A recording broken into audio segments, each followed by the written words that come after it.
Golden terrorism index. अब देखिएगा दूसरी चीज क्या हुई है, recently Sydney based institute for economics and peace has release 10th edition of global terrorism index 2023।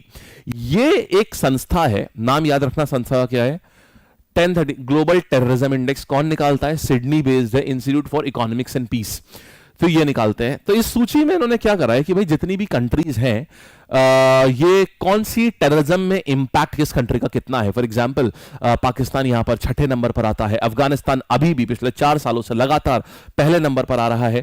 तो ये जो है ये अब फिर पहले नंबर पे अफगानिस्तान है, दूसरे नंबर पे बुर्किना फासो है, तीसरे नंबर पे सोमालिया है, 6ठे नंबर पे पाकिस्तान है। इंडिया की रैंक आई बस 13th है, तो इंडिया की इंडिया 13th है इस इंडेक्स में, एक थोड़ा ही नीचे आ पाया।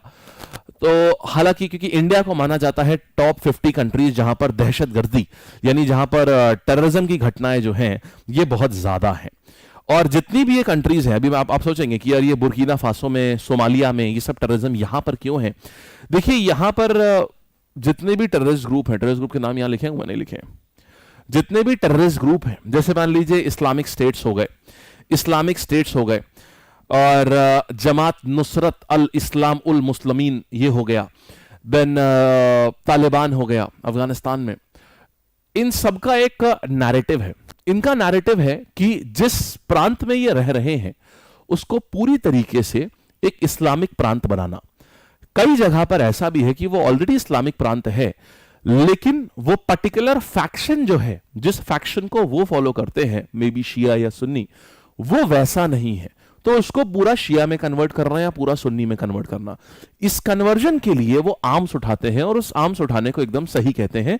इसी कन्वर्जन के लिए वो टेररिस्ट बनते हैं और टेररिस्ट बनकर के वो कोल्ड ब्लडेड टेररिज्म एक्ट्स करते हैं, यानी हीनियस क्राइम्स करते हैं, लोगों को मारना, मास मर्डर्स करना, सुसाइड बॉम्बिंग करना, just on the name of religion, ताकि रिलीजन जो है वो और ज्यादा स्थापित हो पाए। And the reasoning that they give is कि जब हम ये रिलीजन स्थापित कर लेंगे तब पीस होगा।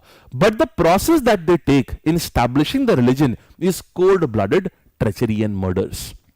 नाउ तो अब बात ये आती है कि यार ऐसा होता क्यों है यहां पर। अफगानिस्तान में इतना ज्यादा आपने देखा तालिबान, ये देखिए टॉप 5 कंट्रीज अफेक्टेड बाय, अगर हम टेररिज्म देखें तो अफगानिस्तान, बुर्किना फासो, सोमालिया, माली, सीरिया, इन सब जगह ये है कि हम इन सब जगह है क्या, बेसिकली रिलीजन के नाम पर पावर स्ट्रगल है। कैसे, एक एग्जाम्पल देता हूं। देखिए हुआ क्या, बात है 19 ध्यान से सुनिएगा, इसमें आप बहुत कुछ सीख जाएंगे। अब जो बताने जा रहा हूं इसमें आप बहुत कुछ सीखेंगे। बात है ये लगभग सन 1992 की। 1992 में क्या होता है, अफगानिस्तान में एक सरकार आती है और अफगानिस्तान की ये सरकार सोशलिस्ट नेचर की होती है। ध्यान से सुनना, आपको पूरी कहानी समझ में आएगी कि आखिरकार अफगानिस्तान में टेररिज्म क्यों है। 1992 में अफगानिस्तान में एक सरकार आती है और ये अफगानिस्तान कैसी होती है, बहुत समाजवादी सरकार होती है, बहुत ही ज्यादा समाजवादी सरकार होती है। यानी ये चाहती है कि पूरे अफगानिस्तान में लोगों का भला हो और लोग जो है वो एक संकीर्ण विचारधारा से आगे निकले। तो इसके लिए लैंड रिफॉर्म्स बिल लेके आती है। लैंड रिफॉर्म्स बिल इंडिया में भी आया था, पंडित नेहरू जब लाए थे, और भारत में भी वो सफल नहीं हो सका था, तो पूरा संविधान का संशोधन करना पड़ा था लैंड रिफॉर्म बिल लाने के लिए। तो ये पार्टी भी यही करती है कि जिसके पास ज्यादा लैंड होती है उससे लेकर के उसको पैसा दे करके लोगों में बांटने का। दूसरा काम ये जो करती है वो कहती है कि यहां पर जितने भी लोग रह रहे हैं इनकी विचारधारा बहुत संकीर्ण है, हम कभी भी दुनिया के बराबर नहीं पहुंच पाएंगे, हम बहुत ज्यादा, हद से ज्यादा कट्टर और हद से ज्यादा हम ऑर्थोडॉक्स हैं। हमको अगर हमें दुनिया के बराबरी करनी है तो हमको भी प्रोग्रेसिव होना पड़ेगा माइंडसेट में। ये लिबरल रूल्स रखना शुरू करते हैं वहां की महिलाओं के लिए, वहां के लोगों के लिए, वहां की सोशल लाइफ के लिए। ये बात वहां की बाकी जो रह रही जनता होती है ये उसको एब्जॉर्ब नहीं कर पाती है और उनको लगता है कि ये उनके धर्म में एंट्री कर रहे हैं। तो वहां की सरकार के अगेंस्ट क्या होने लगता है, रेजिस्टेंस शुरू हो जाता है। ध्यान से सुनिएगा, इस सरकार के अगेंस्ट रेजिस्टेंस कौन कर रही है, अफगानिस्तान सरकार के अगेंस्ट रेजिस्टेंस कौन कर रही है, यही की जनता जो है ये इनके अगेंस्ट रेजिस्टेंस करती है। सरकार जैसा सोच रखती है। तो अब इसी टाइम पे रशिया को लगता है यार अगर ऐसा हो गया कि यूएसए ने अगर इस जनता को सपोर्ट कर दिया तो ये जनता जो है ये जीत जाएगी यार, यहां पर ये जनता यहां जीत जाएगी और यूएसए अपने अंडर में ले सकता है इस अफगानिस्तान के एरिया को, सिर्फ इस डर से कि यूएस यहां पर ना आ जाए।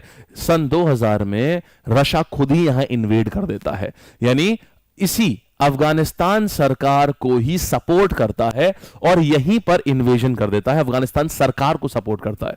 अब जैसे ही अफगानिस्तान सरकार को रशिया सपोर्ट करता है, दूसरी तरफ से जनता को सपोर्ट करने आ जाता है यूएस से। इस जनता में जो लोग लड़ाई कर रहे होते हैं उनको बोलते हैं मुजाहिदीन। वो अपने आप को मुजाहिदीन बोलते हैं। आपको समझ में आया मुजाहिदीन टर्म कहां से आया है?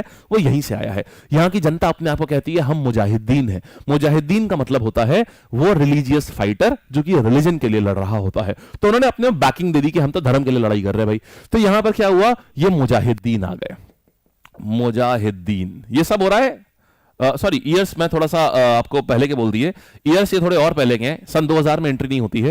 ये वॉर हो रहा है 92-93 के आसपास ही ये वॉर हो रहा है, 92-93 के आसपास। अब यहां पर क्या होता है कि रशिया आप जानते हैं 1994 में पूरा टूट जाता है, 15 अलग अलग देशों में बढ़ जाता है। तो वो यहां से वापस चला जाता है, और यहां पर कौन आ जाता है? यहां पर यूएस बैक्ड सरकार बन जाती है। और जनता को इन्होंने कैसे सपोर्ट किया था? जनता के हाथों में हथियार दे करके।